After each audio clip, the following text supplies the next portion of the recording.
내가 이 고객에 언제 전화했더라? 내가 뭐라고 얘기했었지? 내가 언제 다시 연락하기로 했지?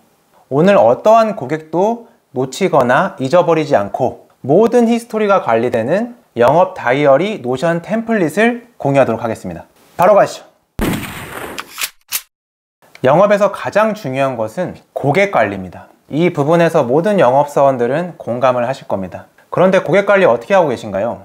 우리는 보통 수첩이나 다이어리를 들고 다니면서 메모를 합니다. 언제 고객한테 연락하자, 거기 캘린더도 있죠.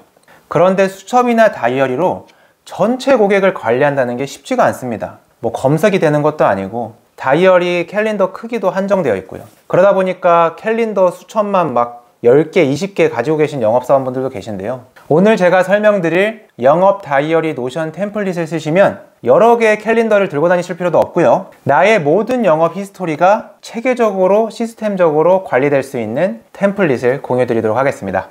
네, 이게 영업 템플릿입니다. 세일즈 템플릿이라고 제가 만들어 놨는데요.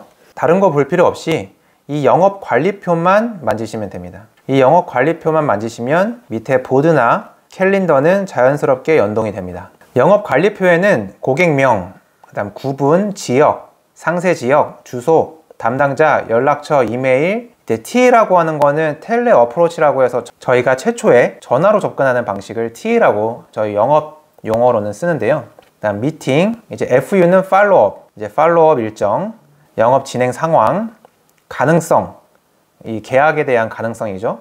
이 계약건의 매출 금액, 세금 계산서 발행일, 실제 비용 입금 예정일, 이렇게 이제 영업 관리표는 구성이 되어 있습니다. 이 아래 보드는 해당 진행 상황을 직관적으로 확인할 수 있도록 표현이 되어 있고요. 캘린더는 팔로업 일정이라든지 미팅 일정들 진행 상황을 이제 캘린더 형태로 확인할 수 있도록 연동되어 있습니다. 그럼 제가 한번 제 고객을 한번 여기에 입력을 해 보겠습니다. 저는 현재 지금 교육기관을 대상으로 영업을 하고 있기 때문에 현재는 고등학교 기관을 저희가 예로 들었는데 본인이 영업을 하시는 어떤 타겟이든 상관없습니다. 구분 없이 조금씩 본인의 형태에 맞도록 변경하시면서 제 템플릿을 사용하시면 될 것 같습니다. 제가 한번 만들어 보겠습니다. 여기 보면은 뭐 D고등학교에 내가 한다. D고등학교는 여기에 제가 구분자를 넣어놨는데 이 구분자는 본인의 구분자에 맞도록 변경하시면 돼요. 변경하시면 됩니다. 저는 일반고 공립이다. 지역은 경기도다. 이 지역도 추가하시면 되겠죠. 부산시, 뭐 그 외에 뭐 대구시 이런 거는 추가하시면 되고요. 그 다음에 상세 지역은 뭐 어디다. 남구다. 대구시 남구다. 그래서 주소는 대구시 남구 땡땡로 3길 뭐 이런 식으로 적어 놓으실 수 있겠죠. 담당자는 비트킴이다. 그래서 연락처는 010-000-0000 그 다음에 이메일 주소 dear.com 뭐 이런 식으로 이메일 주소 입력을 합니다. 이게 지금 현재 기본적으로 저희가 알 수 있는 고객에 대한 정보를 넣는 거고요. 이 고객을 내가 한번 영업을 해보려고 한다 라고 하면 페이지 열기를 하셔서 여기에 제가 영업기록 템플릿을 넣어놨습니다. 영업기록 템플릿을 넣어 놓고요. 그 다음에 이제 진행을 합니다. 처음에는 보통 전화로 접근을 하기 때문에 저희는 전화를 언제 했는지를 적습니다. TA 전화를 3월 29일 날 했다. 전화 내용을 적습니다. 실제 전화한 내용을. 최초 전화를 했는데 반응이 나쁘지 않았다. 그래서 4월 1일에 미팅을 진행하기로 했다. 라고 하면 여기에 이제 미팅 일정을 적겠죠. 4월 1일로. 4월 1일에 미팅이 진행을 하기로 했습니다. 이제 여기서 중요한 거는 이제 팔로업 일정이에요. 이 팔로업 일정이 실제로 저희 캘린더에 표기가 되는 겁니다. 이 팔로업은 이제 미팅이라고 하면 미팅 4월 1일이 팔로업이 될 거고 내가 이 고객을 추가적으로 리마인드해서 팔로업을 할 일정을 여기에 체크를 하는 겁니다. 이게 미팅 일정이 될 수도 있고요. 다시 재접촉하는 일정이 될 수도 있고요. 입금을 확인해야 되는 일정이 될 수도 있습니다. 그래서 가장 변동성이 높은 일정입니다. 미팅이 잡혔으니까 영업 진행 상황은 이제 제가 적어 놨습니다. 이게 기본적으로 저희가 영업 프로세스상에 들어가 있는 건데 이것도 본인의 순서에 맞춰서 변경하시면 됩니다. 지금은 이제 TA 진행은 했고 미팅 진행이 필요하죠. 그래서 미팅 진행 예정이고 제가 봤을 때 가능성은 아직은 모르지만 한 중 정도 된다고 판단이 됩니다. 이 매출 금액이나 세금 계산서 발행일, 입금 예정일은 더 미팅을 진행하면서 계약이 구체화되면 작성할 이제 칸이 되겠죠. 영업 히스토리는 이제 미팅을 하게 됐다. 예를 들어 그래서 2022년 4월 1일 날 미팅을 했다. 그래서 3명의 담당자와 미팅을 하였고 퍼포먼스는 나쁘지 않았다.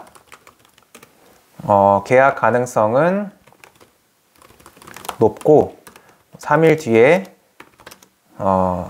다시 연락을 드려야겠다 라고 입력을 했다면 팔로업 일정이 어떻게 되죠?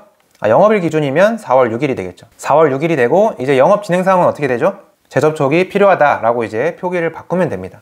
만약에 A고등학교 볼까요? A고등학교는 제가 3월 28일 날 전화로 최초 접근을 했고 미팅은 3월 29일 날 했네요. 이제 팔로업은 4월 2일 날 제가 팔로업을 해야 됩니다. 그래서 이 고객은 계약 진행을 하기로 진행 확정이 된 상황이고요.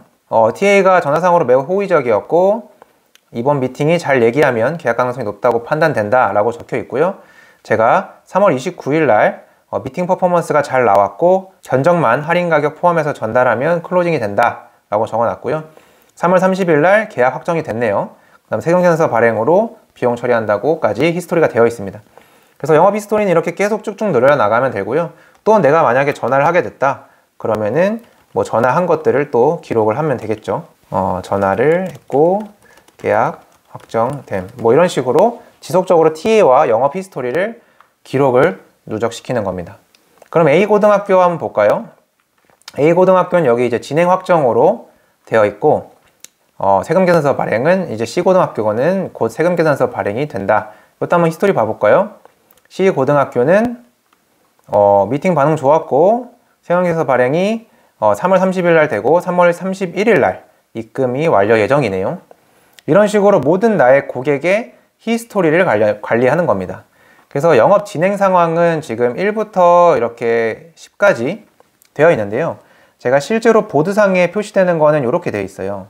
그래서 예를 들어 재접촉에 필요한 D고등학교가 계약 가능성이 높아졌다.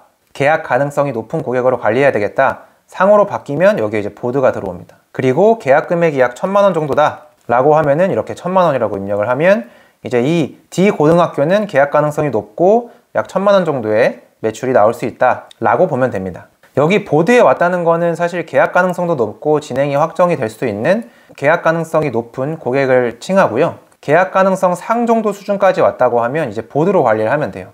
그래서 D고등학교가 연락이 와서 계약이 확정됐다. 그럼 이렇게 이제 넘겨주시면 되고요. 행정 처리에 들어갔다. 이렇게 이제 행정 처리에 들어가면 되고 세금계산서 발행을 한다. 그럼 이렇게 세금계산서 발행. 그래서 입금 완료까지 됐다. 여기에 넣으면 됩니다. 그래서 이런 식으로 이제 보드를 왔다 갔다 하면서 관리하면 되고 이 보드에 들어가는 내용은 여기서 바꾸시면 됩니다. 본인의 영업 프로세스가 다를 수 있어요. 나는 TA는 안 할 수도 있고요. 뭐 미팅, 재접촉 필요 이런 건 기본적으로 하지만 우리는 행정 처리에 세금계산서 발행이 없을 수도 있고요. 카드 결제가 없을 수도 있고 다른 프로세스로 진행된다고 하시면 이걸 바꾸시면 됩니다. 예를 들어 우리는 세금계산서 발행이 아니라 뭐 나라장터로 결제를 한다. 나라장터를 입력하면은 이렇게 이제 나라장터가 표시가 되겠죠. 이런 식으로 본인의 프로세스에 맞춰서 바꾸시면 됩니다. 영업의 카테고리는 너무나 많잖아요. IT에서 영업하시는 분도 있고 금융권에서 영업하시는 분도 있고 뭐 다른 이제 유통 영업을 하시는 분도 있고 너무 영업을 하시는 분들의 카테고리는 다르기 때문에 제가 딱 특정화해서 만들진 못했고요. 기본 템플릿을 만들어 놨으니까 여기서 본인의 영업 프로세스와 고객 타겟과 고객층의 카테고리에 따라서 변경해 가시면서 활용을 하시면 가장 좋을 것 같습니다. 그리고 여기에 보시면 이제 이 캘린더는 기준이 팔로업 일정을 기준으로 되어 있습니다. 여기 보시면 캘린더 표시 기준이 팔로업 일정이에요. 그렇기 때문에 팔로업 일정을 계속 변경하시는 게 중요하다고 아까 말씀드린 거고요. C고등학교는 제가 31일 날 팔로업을 해야 되네요. 보면 어떤 내용인지 보면은 31일 날 입금 예정일이네요. 네, 팔로업 일정 보니까. 그래서 세금계산서 발행은 30일 날 완료를 했고 전달까지 했습니다. 31일 날 입금 예정이기 때문에 제가 팔로업을 해야 되고요. 뭐 A고등학교는 보니까 진행 확정된 상황이고 4월 2일 날 제가 팔로업을 합니다. 이것도 4월 2일 날 입금 예정이네요. 이런 식으로 모든 고객들 이 리스트가 굉장히 늘어날 겁니다. 그래서 내 고객들을 하나하나씩 넣고 그 히스토리를 관리하면서 계속 누적시키면 되는 거죠. 이 노션의 장점이 뭐죠? PC, 모바일, 태블릿, 실시간으로 연동이 된다는 겁니다.